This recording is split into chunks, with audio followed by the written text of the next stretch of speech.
Something I know to be true. The world is bending, like a willow in the breeze, like a mother might bend the truth and say, Grandma died peacefully, or the press pick and choose what they consider news because for something to hurt, it has to hit home. I took French at school to be like my mum. One day in year 9, I told her I was going to go on the France exchange trip in December 2015. She laughed and said that was a good 3 years away.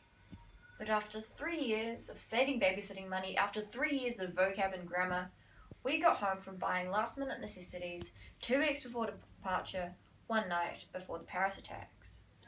I had been sheltered at the bottom of the world. This was the first time I'd been directly impacted by terrorism. I don't think it'll be the last, but this was the first time terrorism hit home. But why is the world alert now when Iran experiences this daily? I guess for news to make the news, it's gotta be, well, new. We care when we hear it, but in a corporate world of paychecks and cookie cutter expectations, the people live through these pages, so the stories had better sell. The stories won't sell if all that changes is the date and the death toll. We know we shouldn't see terrorism as normalcy, but that's what it becomes when we're at the bottom of the world with the choice to live in ignorance, because it doesn't hurt, because it doesn't hit home. Something I know to be true. The world is breaking, like saplings snapping in storms, like a mother's heart strained under the stress and sorrow, wondering if her son will ever come home, like a journalist breaking under the pressure, pursue the truth, or make a living.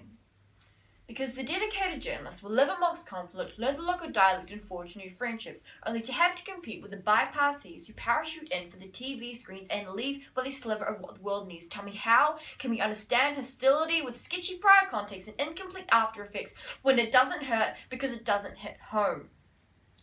The world is breaking. Tell me why nearly 4 million people took to the streets calling Je suis Charlie after the murder of 17, when that same week, 2,000, I repeat, 2,000 Nigerians were slaughtered by the family and the world stayed silent.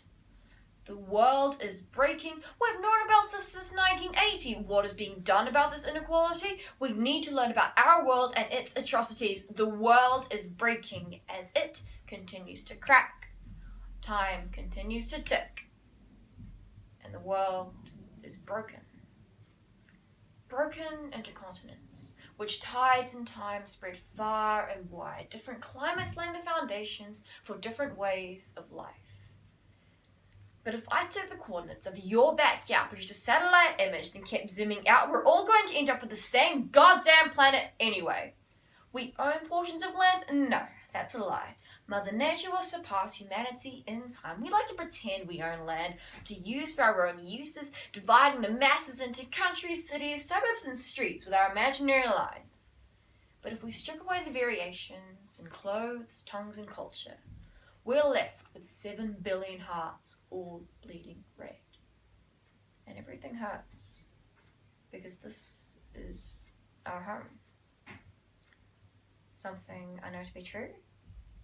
The world is healing, through the seeds germinating in my granddad's greenhouse, through the embrace of one brother to another, through us becoming more aware of the power of current affairs.